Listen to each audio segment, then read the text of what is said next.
Israel has urged the White House to reschedule a high-level meeting on Rafah offensive. Earlier, Prime Minister Benjamin Netanyahu cancelled after the US did not veto the UNSC's Gaza ceasefire resolution.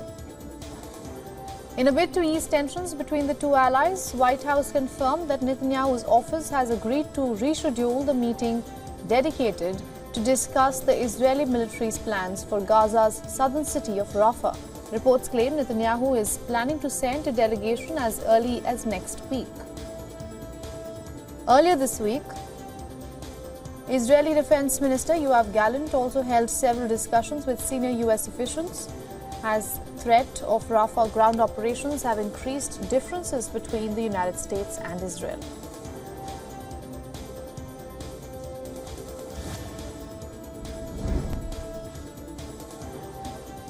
In the Red Sea, US forces destroyed 4 long-range unmanned aerial systems that were launched by Houthi rebels. According to US Central Command, the 4 drones were aimed at a US warship.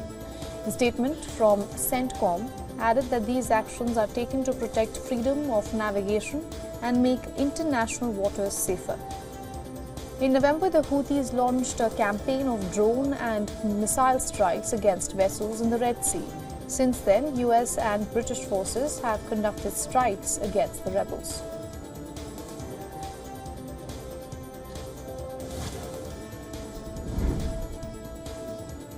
In West Bank, a gunman opened fire on vehicles. At least 3 people were left wounded after the incident. Officials say this includes a 13-year-old boy.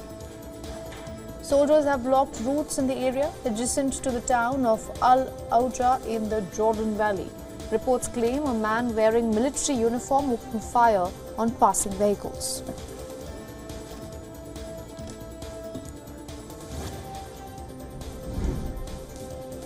Ukrainian officials claim Russia may have used a new type of guided bomb in Kharkiv. Head of the Kharkiv Regional Police claim Moscow may have used UMPB D-30 guided bomb. On Wednesday, Russia launched fresh strikes on Ukraine's Kharkiv. Officials say the strikes killed 1 person and injured 19 others. Ukrainian President Volodymyr Zelensky condemned the attack and described them as Russian terror.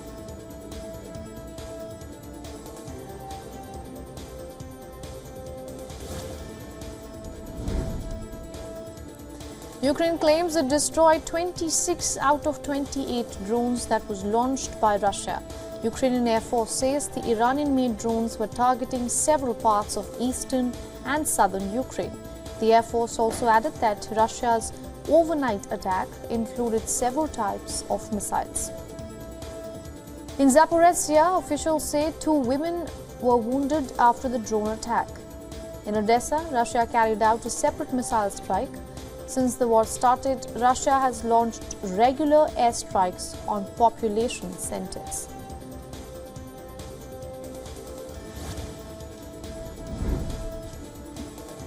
Ukrainian President Volodymyr Zelensky visited fortifications in the country's northeast. Zelensky inspected trenches, dugouts, and firing positions. Recently, Ukraine stepped up construction of fortifications as it shifts its military operations against Russia to a more defensive footing. The defenses aim to help Ukraine regenerate its forces as Moscow takes the battlefield initiative.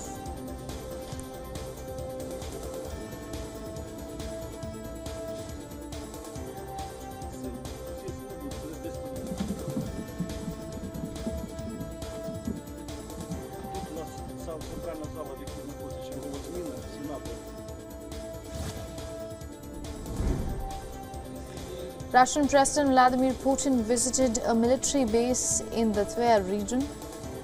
The base houses the 344th State Center for Combat Use and Restraining of Flight Personnel. Putin also inspected new helicopter defense systems and missiles. Russian officials showed Putin the X-39 missile. The missile is a multi-purpose projectile that allows the military to operate against armored vehicles, fortified areas.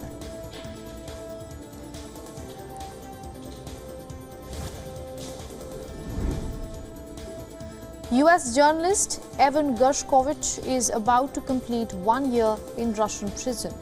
The Wall Street Journal reporter was arrested on suspicion of espionage. While he was on a reporting trip in the city, on Tuesday, a Russian court extended Gershkovich's detention by 3 months. He is the first US journalist arrested on spying charges in Russia since the Cold War. The US ambassador demanded that Russia free him immediately. She also added that Kremlin is using him and other American citizens as pawns.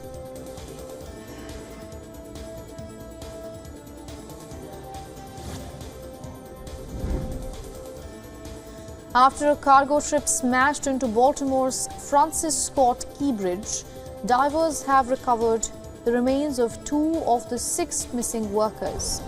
The bodies of 2 men were found in a red pickup truck submerged in the icy waters of the river. Authorities have suspended efforts to recover bodies in the waters due to treacherous conditions. According to an investigator, approximately 6 hours of voyage data from the Dali cargo ship has been provided to the National Transportation Safety Board. The U.S. National Transportation Safety Board says that the investigation into what led to the Baltimore Bridge collapse is expected to take between 12 to 24 months.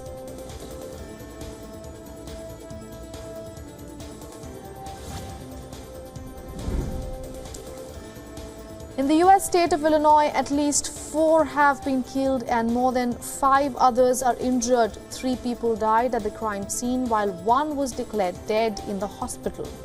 The police have taken at least 1 suspect into custody following the string of stabbing. The motive of the stabbings is still to be determined. The stabbings happened in residential area in the city of Rockford.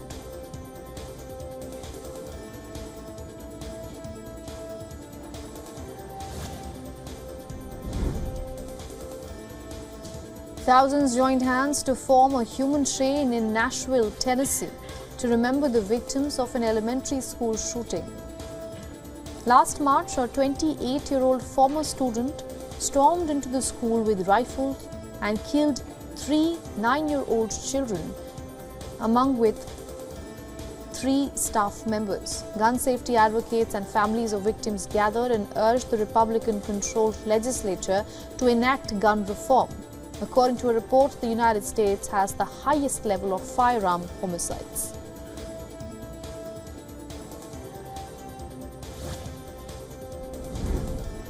The Biden administration has announced to provide a $1.5 billion loan to restart a nuclear plant in Michigan.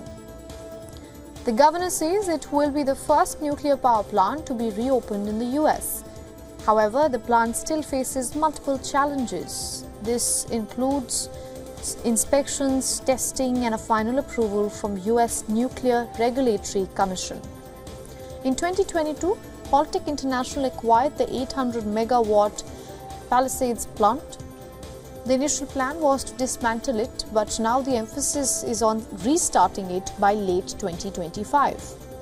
The plant is along the Lake Michigan. A Michigan utility, CMS Energy, owned it from 1971 to 2007.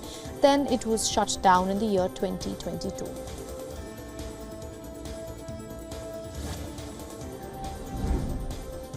The United States has announced fresh sanctions on 6 individuals and 2 entities bases in Russia, China, and UAE.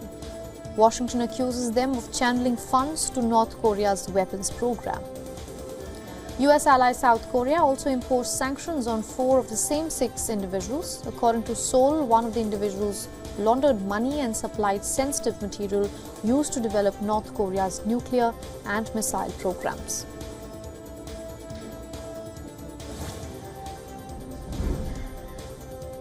French President Emmanuel Macron, along with Brazilian President Lula da Silva, launched a submarine.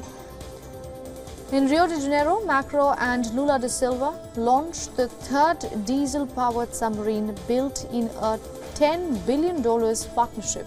The submarine, which has been built in Brazil with French technology, The project further aims to build Brazil's first nuclear-powered submarine by the end of decade. Macron is on a 3-day visit to Brazil. The French leader's visit aims relaunch the bilateral relationship and strategic partnership with Brazil.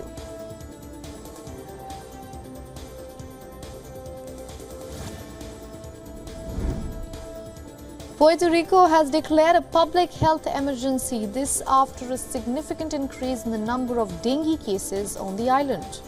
This year, the number of cases has increased in a season when it is not usually seen, as dengue infections are not expected until the rainy season begins in summer.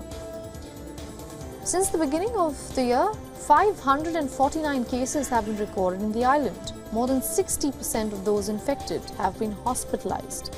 Authorities are conducting numerous spraying operations to reduce the number of mosquitoes.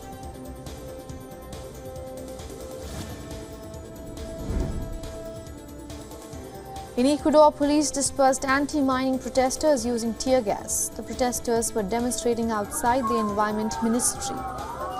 The demonstrations are against the government's mining plan in the Indian town of Palo Quemado.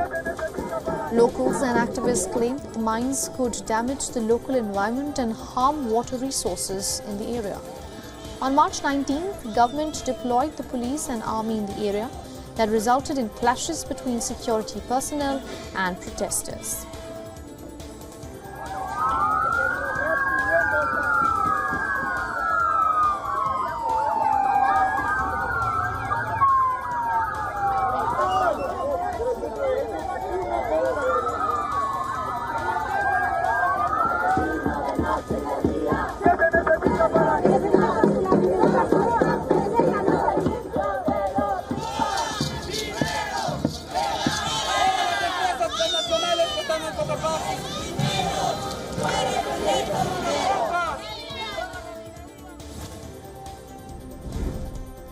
In Senegal, the appeals court ruled that opposition candidate Bassirou Diomaye Faye won over 54% of the votes, and the ruling coalition candidate won over 35%.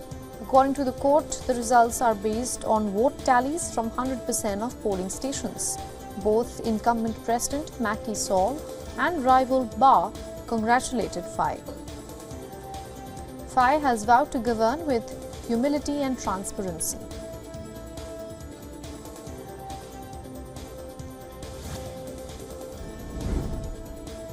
The huge lottery ticker worth an estimate of $1.13 billion has been won by a single ticket sold in New Jersey. The largest jackpot in New Jersey history was sold at a ShopRite supermarket. Executive Director of New Jersey Lottery urged the unknown winner to seek professional advice on handling their newfound wealth. Mega Millions draws the lottery twice a week, and the tickets are $2 each and are sold in 45 states.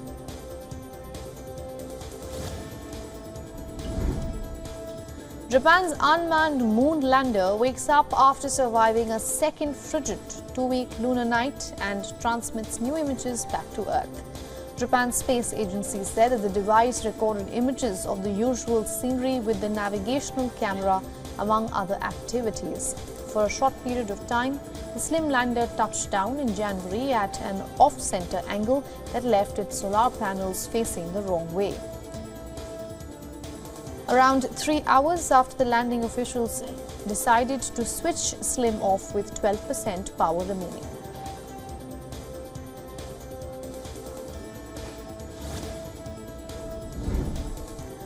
Paris is gearing up to host the 2024 Olympics. The French armed forces are reviewing their cyber capabilities ahead of the major sporting event. The aim is to avoid cyber-related incidents during the 2024 Olympics. Different branches of the French military, including the Air Force and the Navy, are conducting live exercises to test the country's cyber defenses. The 2-week-long test will help evaluate the military's readiness in the event of a cyber attack. The live drill comes 2 weeks after a cyber attack paralyzed much of the government's internal communications services.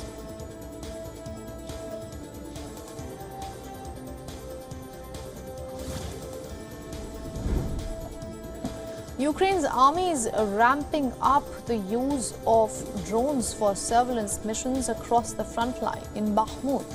Ukrainian military launched a combat drone called Poseidon H-10. Poseidon is proving to be important for Ukrainian forces as it allows soldiers to locate targets within Russian rail lines. Designed to collect enemy military intelligence, the long-range drone is capable of penetrating 50 kilometers deep into enemy lines. This latest development is likely to heighten Russia's concerns about Ukraine's combat drone capabilities.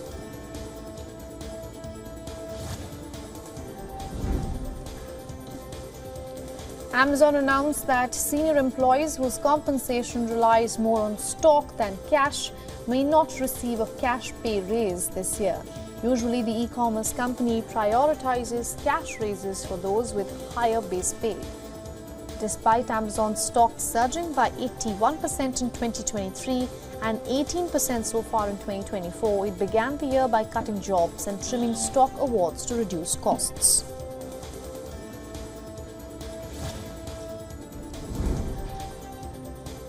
Trump Media and Technology Group shares soared 17% on Wednesday, continuing their impressive NASDAQ debut driven by retail investors. Notably, Trump supporters TMTG, which owns Truth Social, has surged over 30% since its trading debut. With a market cap of $9.1 billion, Trump's stake surpasses $5 billion. Analysts anticipate volatility as investors' interest evolves. Truth Social boasts of 8.9 million sign-ups, but its active users count remains undisclosed. TMTG's surge parallels other meme stocks, exemplified by Reddit's recent debut. The merger between Digital World Acquisition Corp and TMTG has seen a remarkable 60% surge since its 2021 announcement.